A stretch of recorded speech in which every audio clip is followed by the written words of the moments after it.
Régalez-vous devant votre programme avec les centres Leclerc de Moselle. Et pour toujours plus de promos, téléchargez l'appli Mon Leclerc.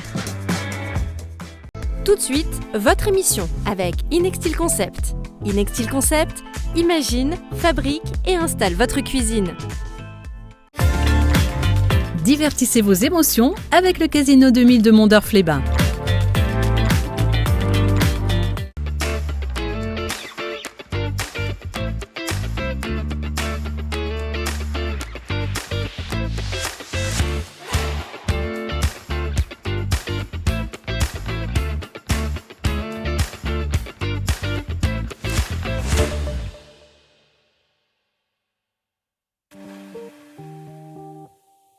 Bonjour à tous et à tous. Cette semaine, Moselle Gourmande vous propose une émission exceptionnelle hors de nos plateaux. Alors nous sommes au Casino 2000 de Mondorf-les-Bains pour une occasion particulière, les 40 ans de ce lieu. On y trouve forcément des machines à sous, une très belle salle de spectacle, un hôtel, mais aussi des endroits de restauration, comme le restaurant La Brasserie, le Purple Lounge, mais aussi le magnifique restaurant gastronomique Les Roses, où je me trouve actuellement. Cet établissement est dirigé par le chef François Jagu. Je vais d'ailleurs le rejoindre tout de suite. Bonjour François. Bonjour René-Anne, bienvenue. Merci, cette fois-ci tu nous accueilles dans tes cuisines. Exactement. C'est très gentil. Alors on se permet donc de se tutoyer parce qu'on se connaît depuis déjà quelques années. Tout à fait. Alors François, avant de commencer la recette, j'aimerais savoir quel style de cuisine tu proposes à la clientèle du restaurant Les Roses. Une cuisine gastronomique de saison. Le but c'est vraiment l'ultra saisonnalité. On travaille les recettes qu'on va faire aujourd'hui en font clairement partie. On va travailler du maquereau, c'est en pleine saison. Et tous les produits à la carte, c'est la règle numéro 1, c'est ça. Il faut que ça soit de saison. Alors aujourd'hui, tu ne vas pas nous faire une recette, mais tu vas nous réaliser 2 recettes. De quoi s'agit-il? Alors la première, on va travailler le maquereau, pleine saison, le poireau et un peu assaisonné avec une sauce dashi pour voyager un petit peu. Et la deuxième, un œuf frit, petit pois et voilà. Parfait. Alors François, avant de commencer la recette, je vais énumérer les ingrédients qu'il nous faut donc pour faire ces 2 recettes. Alors pour faire le poireau confit au dashi avec son maquereau brûlé à la flamme, noisettes et salicorne, alors ça ce sont des proportions pour 6 personnes. Il vous faut 6 maquereaux, 6 poireaux fins, 50 g de sauce dashi, 100 g de noisettes, 50 g de salicorne, 10 centilitres de vin blanc, du poivre, du sel, du laurier et de l'huile de sésame. Et pour faire l'œuf bio frit avec sa soupe de petits pois, ricotta et miso, il vous faut 6 œufs bio, 300 g de chapelure japonaise type panko, on verra tout à l'heure ce que c'est, 300 g de petits pois, 300 g de ricotta, 50 g d'huile d'olive, 60 g de pâte miso et de la fleur de sel et du poivre du moulin. Voilà. Alors nous allons attaquer par la recette avec le poireau et les maquereaux. C'est ça, on va attaquer la première. Alors, poireaux, maquereaux, la première chose qu'on va faire, c'est les poireaux. D'accord. Pour question de temps, j'en ai préparé un petit peu. Oui. Le résultat final, c'est ce qu'on va obtenir, c'est ça. Très bien. Poireaux ultra confit, très cuit. Tu peux nous expliquer un peu comment tu as procédé? Alors, bien sûr, pour faire ça, on prend les poireaux. On va se couper des petits tronçons. Alors, l'idée, c'est vraiment des confire type poireaux vinaigrette. On a tous fait des poireaux vinaigrette à la maison. Donc, on prend nos poireaux, on fait une petite botte. Okay. Donc on prend que le côté blanc. Hein. Que le côté blanc. Est-ce que tu réutilises après on peut utiliser, c'est juste qu'après, voilà, là j'ai coupé un peu plus. Oui, c'est pas grave. Okay. Mais alors oui, on va l'utiliser pour faire un peu de friture dessus pour apporter un tout petit peu de croquant. Je vais vous montrer. Très et après, on peut le réutiliser. C'est un peu moins joli, mais ça fonctionne. C'est quand même très bon. Donc là, le blanc, c'est vraiment la question d'esthétique. Okay. Et là, on le ficelle. Donc on y va. On serre vraiment assez fort parce qu'à la cuisson, bah forcément, ça va réduire un petit peu et ils vont bouger. D'accord, donc on ficelle. On se fait un petit paquet qu'on va mettre en cuisson. Donc de l'eau bouillante, salée, une grande quantité d'eau. On peut mettre une petite branche de thym, une feuille de laurier, un peu de poivre. Pour donner un peu de goût à tout ça. Un peu de goût, voilà. Et on va plonger ce petit paquet dans notre eau bouillante. Une fois que ça bout, on réduit l'intensité, on cuit à frémissement pendant au moins 30 minutes. Alors ça va vraiment dépendre de la taille des poireaux. Taille des poireaux, tout à fait. Là, il faut au moins quand même 30 minutes, c'est un minimum. On met un petit pois dessus. un petit couvercle un peu plus petit que la casserole ou une assiette à l'envers pour que ça soit bien immergé. Surtout. Sinon, ils vont flotter et ça va. D'accord. Celui du dessus, il va pas et tu vérifies comment la cuisson après, c'est en fonction de la résistance, on pique avec un couteau. C'est ça. Alors visuellement, on voit tout de suite que c'est très cuit. Et avec le couteau, de toute façon, il n'y a pas on de. voit tout de suite si c'est cuit. Il faut vraiment que ça soit ultra fondant. Ok. Très bien. Bon, une fois que nous avons fait cette étape, on va passer à l'étape du maquereau. C'est ça. Alors, les maquereaux, les plus courageux, on les lève. Voilà. Sinon, on peut le faire lever par son poissonnier. Oui. Nous, on va en prendre un joli. Voilà. Alors, par exemple, si moi, je vais aller acheter mon maquereau chez un poissonnier, est-ce que tu as des trucs et astuces pour vérifier que ce poisson est bien frais? Alors, il faut qu'il soit brillant en général. C'est ça. Le critère numéro 1, brillant, qu'il luise un petit peu, que les yeux soient aussi brillants, c'est vraiment le critère numéro 1, on va dire. Très bien. Donc là, tu l'as déjà nettoyé. Là, je l'ai déjà nettoyé parce que ça se conserve une étape très ragoûtante, je vous l'accorde. Voilà. Et donc après, si on est droitier comme moi, on pose la tête à gauche. Oui. On prend un couteau, celui qui coupe le mieux de la maison. D'accord. Et on vient jusqu'à l'arête centrale. On ne va pas plus loin, on ne coupe pas plus. Donc de chaque côté? De chaque côté, exactement. Donc juste derrière les... Juste derrière la petite arête, là, et juste derrière l'arête qui est en bas. Ça fait un petit trait dans la diagonale. On va dans la diagonale jusqu'au haut de la tête. On s'arrête là. On pose à l'envers. Et là, on appuie vraiment sur le poisson. Et tout doucement... On suit l'arête centrale. On suit l'arête centrale, voilà. Alors le but, c'est de bien suivre l'arête pour récupérer un maximum de chair. Exactement, le but du jeu, c'est ça. Et une fois qu'on a levé, on a l'arête centrale. Comme tu le disais, l'importance du couteau. Oui, c'est plus facile. C'est ça. Alors là, on le voit bien. Donc là, on le voit bien. Alors là, on a cette partie jusqu'au bout, c'est l'arête centrale. On a vraiment là. Ici, on a ce qu'on appelle le ventre. Donc là, on ne cherche pas à couper. On va jusqu'en bas. On laisse les petites arêtes. Et après, voilà, on a un beau filet. On fait même chose de l'autre côté. Là, c'est la bonne saison aussi pour déguster ce poisson. C'est ça, c'est vraiment... Comme tu le disais au début d'émission, tu respectes le plus souvent possible les saisons. On respecte tout le temps les saisons. Le but du jeu, c'est vraiment... alors, c'est devenu un argument marketing en ce moment, mais chez nous, ça l'a toujours été. Parce que pourquoi il y a deux raisons bien particulières. La première, c'est que les produits qu'on achète en pleine saison, ils sont de meilleure qualité. Ils sont vraiment au top du goût qu'ils peuvent avoir. Et pour la planète, c'est quand même un peu mieux. Manger des fraises au mois de décembre, ça devient compliqué. C'est très important, c'est vrai. Donc là, voilà, on vient de lever le filet. Voilà. Alors, il y a des petites arêtes encore. Voilà, c'est ça. Donc là, le petit ventre, les petites parties un peu pas très jolies, là, donc on découpe, on part tout ça. Voilà, on part tout ça. Même chose sur celui-ci. Donc jusque-là, c'est quand même assez simple. Non, oui, c'est... dire quand même pour... c'est pas... S'il est nettoyé rien de dramatique. C'est ce qu'il y a de pire, mais là, ça va. Et après, on va passer à ce qu'on appelle la phase de désarrêtage. Alors, deux solutions. Ou on prend une petite pince à la maison et on enlève toutes ces arêtes une à une. Alors sur le maquereau, pas de chance, il y en a énormément sur toute la longueur. Moi, mais elles sont bien situées, elles sont situées vraiment sur le... Voilà, il n'y a qu'une lignée, elles sont toutes là. Oui. Sinon, la méthode la plus simple, c'est qu'on va nous utiliser aujourd'hui, c'est, regardez, on fait de chaque côté. D'accord. Et là, on n'a plus d'arête. Voilà, c'est top. Ça, c'est la bonne technique. On n'a plus d'arête. Alors sur le maquereau, c'est ultra simple. Et en plus, ça enlève cette partie un peu rougeâtre, pas très jolie. Après, ça dépend si on veut garder tout le filet. Ça dépend ce qu'on veut en faire. Pareil. Nous, ce qu'on en fait aujourd'hui, c'est pas dérangeant. La technique là est très bien. Ça fonctionne très très bien, exactement. Donc là, il n'y a plus aucune arête. Et là, on est sûr qu'il n'y a plus aucune arête. Et on a enlevé tous nos poissons. On va les laisser mariner. On va les laisser mariner, on va les mettre à mariner, exactement. Donc là, j'ai vu dans la progression de la recette, c'est avec du vin blanc. C'est ça. Donc on prend un petit bac, peu importe, ce qu'on a qui va au frigo. Donc là, tu découpes encore un petit peu les extrémités. Les petites extrémités, les petites pointes, c'est les parties qui sont un peu moins... Elles vont un peu plus cuire et c'est pas le but du jeu. Okay. Donc là, on a nos petits filets. On range bien dans un petit plateau. Et après, on va faire un peu de thym. On vient émietter gentiment dessus. Le thym, c'est assez parfumé aussi. Hein, Voilà, c'est ça, ça va parfumer vraiment notre vin blanc. aromates. Alors, on appelle, c'est une marinade, on est en train de Oui, faire, tout à fait. mais à froid. L'idée, c'est vraiment pas de cuire le maquereau, c'est quelque chose qui est très sensible et qui cuit vraiment très vite.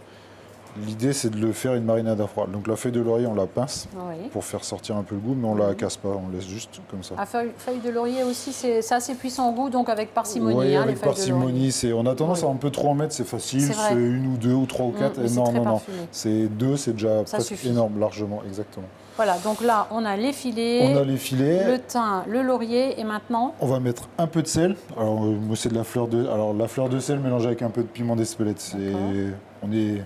Tu es dans la cuisine, nous, on l'utilise comme ça, la fleur Oui. de sel ici.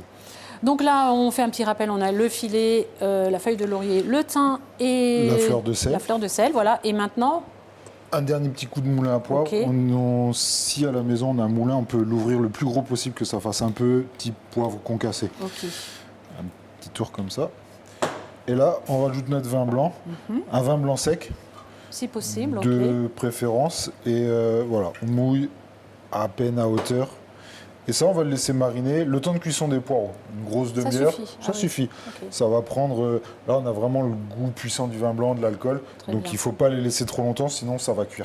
Ok, donc on ne c'est- peut pas le préparer la veille, genre Non, le laisser mariner. on le ça laisse, c'est trop long. on Donc, prépare 30 tout, minutes max. Hein. On prépare tout la veille, on peut, jusqu'à l'étape du vin blanc. On laisse notre bac et le Ok. lendemain, on met juste le vin blanc, on le laisse 30 minutes D'accord. et on est bien.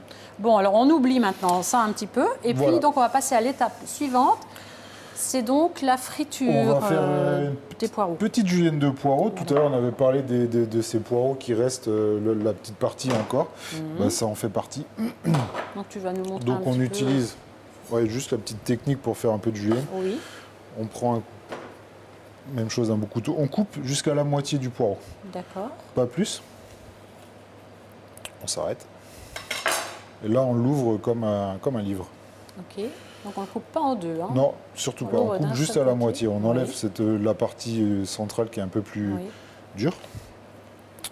On Et appuie alors bien, la on ouvre. technique, oui. Et là, le plus fin possible, avec un bon couteau. Et tout doucement, ça sert à rien d'aller vite. On fait D'accord. vraiment le plus fin possible. Ah, c'est génial. Je ne Et connaissais on pas y cette va. technique. Là, je viens d'apprendre quelque chose. Et on a une belle julienne de poireaux. Alors ça, c'est valable on peut faire plein de choses avec cette julienne. Nous, aujourd'hui, on va la frire, Et ben voilà, c'est tout facile à faire. tout simplement. Enfin, ça a toujours l'air tout facile hein, quand je regarde. Et après, quand j'essaie chez moi, c'est jamais pareil. Mais je pense que j'ai peut-être pas les bons couteaux non plus. Non, Bon, en après, tout cas, voilà. non, la technique est très bien et Voilà. c'est bien de nous avoir montré ça. L'idée, c'est Tout à d'ouvrir fait. jusqu'au milieu, surtout. Oui. On ouvre comme un livre et tout Voilà. doucement, après, on fait notre petite Et après, julienne. on met ça dans l'huile, Dans l'huile, une quelques friteuse secondes. à la maison, quelques minutes, parce Quelques qu'on minutes, quand même. on est à 150 degrés, l'huile, Ah oui, ça c'est d'accord. important. Donc tout doucement, on la plonge dans notre huile et avec une petite pince ou avec un petit... Oui. on mélange de notre friteuse gentiment. On Et donc, égoutte, ça donne ça. Et ça donne ça. Donc c'est sec et ça apporte Chouette. vraiment un petit croustillant. Donc, accru directement, on plonge accru dans la friteuse et ça nous donne Ouais, c'est ces chouette. petits cheveux de poireau. Puis en même temps, pour l'esthétique, après, on verra voilà, pour le c'est dressage, ça peut être sympa exactement. aussi. C'est exactement ça. Donc, une fois que nous avons donc fait cette petite Cette petite julienne de julienne, ces poireaux, petites choses. On a deux éléments à préparer en dernier. oui, On va préparer notre salicorne, nos D'accord. noisettes et trois et la Oui. vinaigrette. alors allons-y. Donc Donc, la salicorne, pardon, on reviendra peut-être tout à l'heure. Alors d'abord, tu veux peut-être commencer par les noisettes. on les a torréfiées tout Voilà. simplement. Ça On va prend donner des un côté noisettes. croustillant, Voilà, un petit ça apporte côté le caramel. croquant, Voilà. un petit côté un peu torréfié, goût Voilà, de tout à noisette. fait. On prend quelques-unes, on torréfie, donc c'est quoi? C'est dans un petit plat, une petite poêle au four, 180 et 170 degrés, 7-8 minutes, pas plus. Ok. On a cette petite peau qui, tu vois, ça s'enlève. Ça s'enlève tout seul après. On prend un petit torchon à la maison, on les jette dedans et on les On frotte frotte, tout dans simplement. nos mains. Et puis à la Voilà, fin, ça on nous a donne ça. voilà, ces Ok. petites noisettes. Donc là, même chose, tout simplement, où on prend un couteau, où on écrase même avec la main. Mhm. On ne cherche pas à faire... Oui, bon là, il n'y a rien de compliqué. Non, il n'y a rien hein, de compliqué, juste ça, tout simplement. Une petite noisette torréfiée, concassée. Deuxième étape, la salicorne. Alors, la salicorne. Alors, la salicorne, ça, c'est pas quelque chose non plus de très courant Non. en cuisine. Hein. C'est un peu... alors, on en trouve maintenant, c'est beaucoup plus facile dans les supermarchés. Oui. On en trouve que pendant la saison, et la saison c'est maintenant. Ça dure un mois, ça dure un mois. Mi-mai, jusqu'à fin juin, un mois et demi. Pourquoi? Parce que c'est la période où elle grandit, elle est fine et elle est encore bonne, elle n'est pas dure. D'ici 2-3 semaines, elle va prendre le soleil, elle va s'endurcir et ça va être très croquant, très fibreux et pas du tout agréable en bouche. Et qu'est-ce que ça va apporter à la recette, cette salicorne? L'iode, ça va apporter du sel, ça va apporter du croquant, oui. mais ce côté iodé qu'on n'a presque pas sur le maquereau quand il est ultra frais. C'est un poisson un peu gras comme le saumon, ça a un goût, c'est un poisson gras, donc ça n'a vraiment pas le goût de poisson très puissant. C'est plus neutre, oui. C'est plus neutre. Et donc là, on apporte du goût avec de la l'iode salicorne. et un peu de croquant. Ok. Donc là, même chose, on l'achète ultra frais au supermarché. Oui. Il n'y a rien d'extraordinaire. Alors la salicorne, c'est quand même, on peut le dire, une petite touche bretonne, parce qu'on en trouve en Bretagne, il me semble. Et je rappelle quand même, François, que tu es breton. Et oui. Donc il y a un peu de Bretagne dans ta recette. Il y a toujours un peu de Bretagne dans ma cuisine. Et notamment la salicorne. Je ne peux pas m'en empêcher. Ouais, la salicorne, c'est quelque chose que... D'ailleurs, on le surnomme le cornichon de la mer, c'est ça? Le cornichon de la mer. C'est ça. Pourquoi? Parce que, comme je viens de vous le dire, ça dure un mois. Et après, on ne peut plus en profiter parce qu'il n'y en a plus. Donc, chez nous, en Bretagne, on les ramasse et on fait comme des pickles. On fait des cornichons et comme ça, on peut en manger toute l'année. Donc là, une fois qu'on a cette salicorne, tu vas la découper aussi? Donc voilà, on fait des petits morceaux. Oui. On n'y va pas trop fin. Le but du jeu, c'est d'avoir des petits morceaux, que ça soit un petit peu croquant. Qu'on puisse bien les sentir en bouche après. On fait des petits morceaux d'un petit centimètre de long. Et voilà, on fait juste comme ça. Super. Très bien. Donc là, on a notre julienne de poireaux, les noisettes torréfiées, le salicorne. Le salicorne, pardon. Et alors là, maintenant... Donc voilà le résultat des poireaux confits, voilà ce que ça donne. Donc ils sont, comme tu vois, ultra cuits, vraiment très confits. Ça se défait même un petit peu. Le but, c'est ça. Là, on ne cherche pas de croquant, on cherche vraiment du goût. Et on les laisse comme ça. Donc une fois qu'on les a cuits, on les sort de l'eau, bien sûr, on enlève la petite ficelle qu'on avait mis, on les laisse comme moi sur un petit plat, on laisse bien égoutter. On peut même, s'il y a trop d'humidité, un petit sopalin, un petit papier absorbant. Et ça, par contre, on peut le faire la veille ou même un jour avant, ça se conserve très très bien, il n'y a pas de souci. D'accord, très bien. Donc, on a nos poireaux. Donc là, notre recette, elle est terminée en fait. Oui, maintenant qu'on a tous les éléments, on a fait ce qu'on appelle nous en cuisine notre mise en place, on a préparé tous nos petits éléments et on va passer presque au plus qu'au dressage. Alors, moi je les découpe en petits tronçons, c'est question d'esthétique, on fait comme on veut à la maison. Moi je préfère comme ça. Donc, on découpe des beaux morceaux. Bien droit, bien rangé. Défaut professionnel de la cuisine. Mais non, mais... Je connais un peu tes assiettes, elles sont toujours très jolies. On fait de la rigueur dans beaucoup le de dressage. précision Voilà, c'est ça. dans le dressage. On apprécie la précision dans le dressage. Donc là, on a tous nos éléments. Notre poireau confit, notre julienne de poireau frit. Et donc là, maintenant, on va passer au dressage? Et on fait notre vinaigrette et on passe au dressage. Il y a encore la vinaigrette, oui, tout à fait. Notre petit maquereau qui est en train donc de mariner. On récupère le jus. On va récupérer un tout petit peu du vin blanc. Ah oui, petite pas cuillère. Tout. Non, pas tout. L'idée, c'est 2 petites cuillères, ça suffit amplement. On rappelle que c'est du vin blanc sec. Voilà, vin blanc sec, il est cru, donc ça a vraiment du goût, c'est assez puissant, donc on n'y va pas. Voilà, on y va vraiment très très doucement. On va rajouter notre sauce dashi. Alors sauce dashi, c'est un produit utilisé au Japon, c'est comme du vinaigre chez nous. D'accord. C'est de la sauce soja et un bouillon de légumes avec des copeaux de bonite, donc les copeaux du thon. C'est très puissant, c'est très très aromatique. Mais moi, c'est quelque chose que j'utilise beaucoup dans ma cuisine. C'est vraiment. Tu aimes bien mettre des petites notes asiatiques souvent, Oui, j'adore leurs produits parce que c'est très goûtu, c'est simple d'utilisation et on peut. Puis ça apporte une petite touche d'originalité aussi à la recette. Voilà, c'est ça. Donc cette fameuse sauce dashi, effectivement, je ne connaissais pas trop non plus cette sauce. Non, c'est vraiment un exhausteur de goût. Oui, voilà, c'est ça. Là, maintenant, on en trouve partout. Vous allez dans notre épicerie du coin. Tout à fait. C'est voilà. Voilà, donc là, on a le vin blanc, la sauce dashi. Et on va compléter avec un petit peu d'huile de sésame. Voilà. Okay. Alors nous, c'est une petite huile de sésame torréfiée. Et on y va, on met à peu près les mêmes quantités. On ne cherche pas à faire une mayonnaise ou à faire quelque chose d'émulsionné, on fait juste un petit mélange, tout simplement juste comme ça.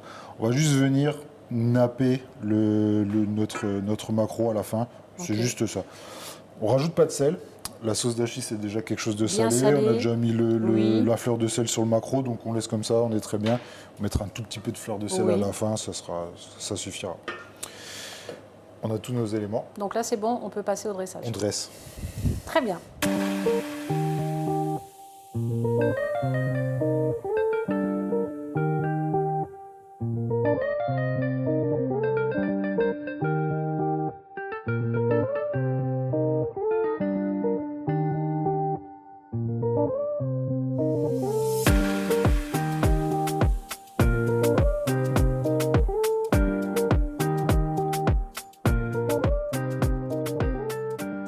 Alors François, on va passer à la deuxième recette, donc l'œuf bio frit. C'est ça. Petite recette très simple, printemps, été, c'est très agréable. 3 grands éléments. Ricotta assaisonné avec de la pâte miso, ça c'est le plus simple. Le soupe de petits pois, on va blanchir des petits pois très cuits, mixés au blender. Et la petite partie un peu technique, les œufs frits. On va cuire des œufs 5 minutes 30, on les refroidit, on les écale et on les panne à l'anglaise. Très bien. Alors là, on le voit bien, hein, donc cette fameuse soupe de petits pois, on va peut-être commencer par ça. C'est ça. Alors tu nous expliques un peu comment tu procèdes pour faire cette belle soupe? On a procédé une grande casserole d'eau bouillante, salée. Oui. On plonge nos petits pois frais dedans. Oui. On les laisse cuire au moins 5-6 minutes en fonction de la taille. Ceux-là, ils sont assez gros, ils sont assez jolis. Au moins 7 minutes, on va dire. Une fois qu'ils sont bien cuits, bien purés, on les refroidit dans une glaçante. De l'eau, pour vraiment quelques glaçons ou très très froides, pour fixer la chlorophylle, pour avoir ce rendu avec cette belle couleur verte. Ouais. Donc c'est ça qui fait cette couleur Exactement, verte. qu'on a gardé notre couleur. Une fois qu'on les a refroidis, on les égoutte. On les passe au blender, on les met une petite girafe à la maison si on n'a pas un petit mixeur plat. On mixe, on rajoute un petit peu d'eau de cuisson, encore un peu chaude, pour liquéfier. L'idée, c'est un petit peu crème anglaise, le résultat final. En tout cas, c'est l'idée. C'est ça, c'est d'avoir une petite soupe assez, pas trop épaisse, pas trop purée, mais une petite crème anglaise assez liquide. Voilà, c'est ça. On assaisonne sel, poivre, tout simplement. Et c'est vraiment très simple à réaliser. C'est super simple à réaliser et on peut surtout le faire la veille, ça pose aucun problème, ça se garde très très bien au frigo, il n'y a aucun souci. Alors François, maintenant, on va passer à une étape très importante dans la recette, c'est la cuisson des œufs. C'est ça. Parce que tu vas nous réaliser des œufs mollets. Oui, donc œufs frits, il faut d'abord faire des œufs mollets, tu as raison. Donc la première chose, on cuit nos œufs mollets, donc eau bouillante, non salée, et on plonge nos œufs dans l'eau, on les cuit 5 minutes 30. Une fois qu'ils sont cuits, on les refroidit aussitôt, un peu le même principe que les petits pois, et on les écale. Bon, c'est la petite partie un petit peu délicate, on y va doucement pour avoir des œufs le plus lisse possible, mais 5 minutes 30, ça se fait très bien. Alors c'est vrai que là, il faut faire attention peut-être de ne pas préparer la veille, parce qu'après, s'ils sont froids, c'est un peu délicat. C'est compliqué, c'est la seule chose, on est obligé de les faire, ou alors on peut les faire la veille, mais il faut les écaler tout de suite. Mais alors 5 minutes 30 secondes, c'est vraiment très très précis. Pourquoi c'est 30 secondes? Parce que moi, je pensais que c'était 5 minutes. Alors ça nous laisse une petite marge. 5 minutes, c'est un vrai œuf mollet qu'on mange dans la coquille.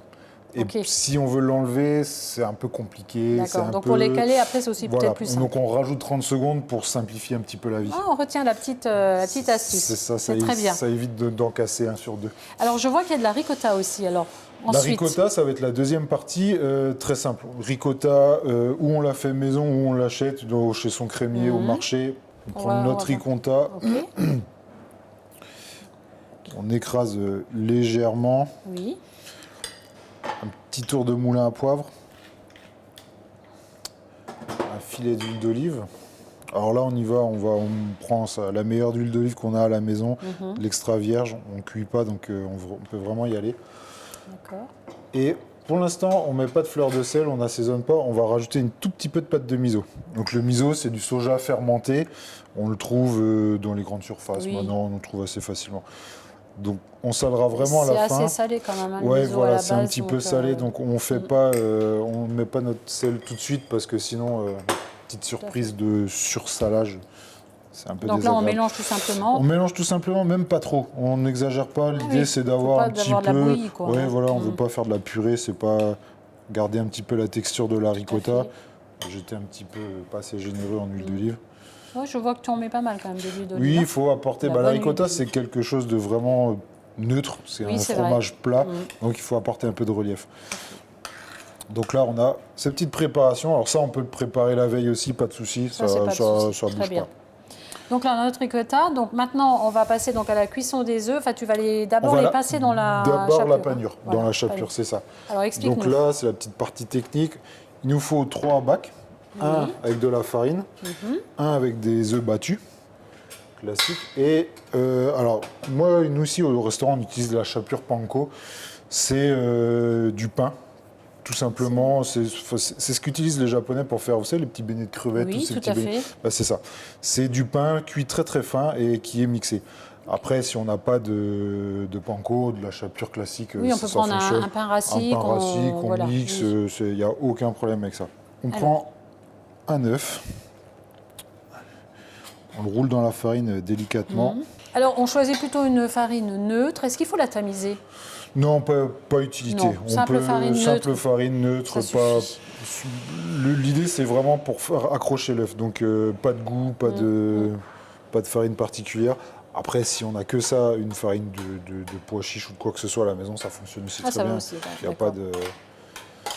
Et donc là, on le plonge donc, dans la farine. Dans Ensuite, la farine, on le tapote un peu bien avec les Oui. mains pour enlever le surplus. Dans l'œuf battu, on va le chercher avec une petite cuillère, toujours délicatement. oui. Et on le plonge dans notre chapelure panko.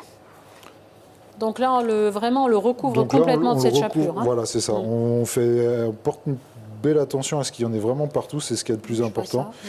Parce que sinon, ça fait des petits trous à la cuisson. C'est pas joli. Et ça peut exploser. D'accord. Une fois qu'on a ça, on recommence une deuxième fois. On refait cette opération. 2 fois. Mais Voilà. donc sans la farine. Hein. Sans la farine. La farine, c'est vraiment la première fois. Voilà. Et là, à Et nouveau là, dans la à chapelure. nouveau dans la chapelure. Et on fait vraiment attention de bien en mettre partout. Oh, ça, c'est quelque chose qu'on peut faire avec les enfants, c'est super. Et donc là, après, une fois qu'on a fait cette étape-là, on n'a plus qu'à mettre l'œuf dans dans la l'huile. friteuse, dans la friture, exactement. Et alors, quelle température tu nous 180 conseilles? degrés. Oui. 180 degrés et 1 minute 30, il Pas faut plus. vraiment... Non, pas plus. Il faut que ça soit légèrement caramélisé quand Voilà, même. ça commence à colorer, on l'enlève. L'idée, c'est faut que ça soit moelleux Oui. et mollet à cœur. Donc quand on le coupe, il faut que ça coule. Donc si on continue trop, bah, ça va être un œuf dur. Et on a- D'accord. Mais donc là, il faut quand même maîtriser la cuisson, faire attention. Hein. C'est ça, il faut y aller tout doucement. Alors à la maison, bah, là, dans la friteuse, pas de souci, ça fonctionne très bien. Très bien. Bien, écoute, je te laisse faire cette petite opération. Oui. Tu nous fais encore un beau petit dressage et on se retrouve avec les 2 réalisations de cette émission. Tout à l'heure, merci.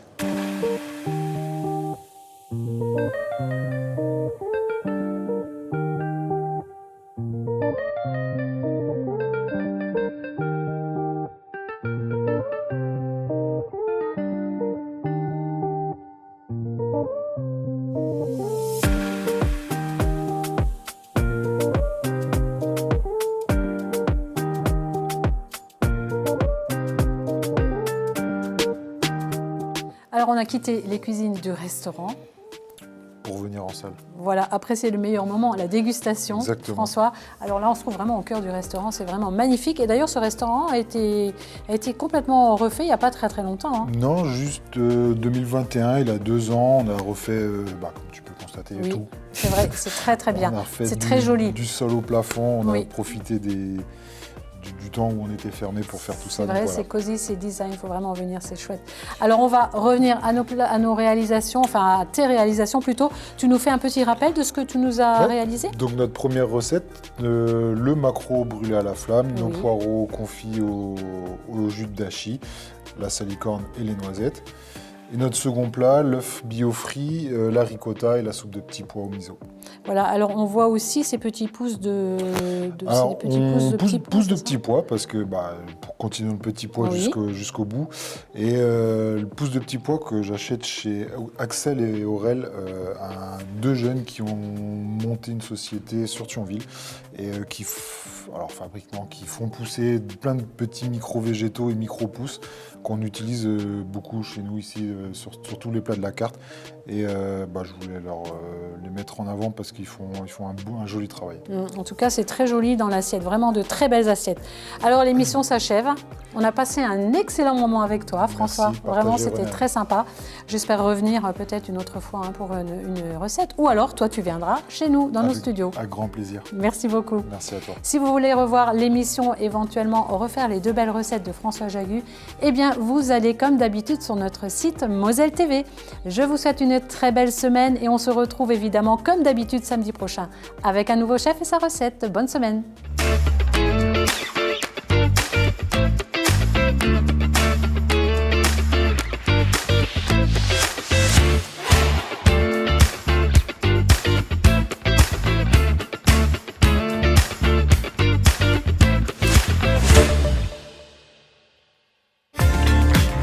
Divertissez vos émotions avec le Casino 2000 de Mondorf-les-Bains.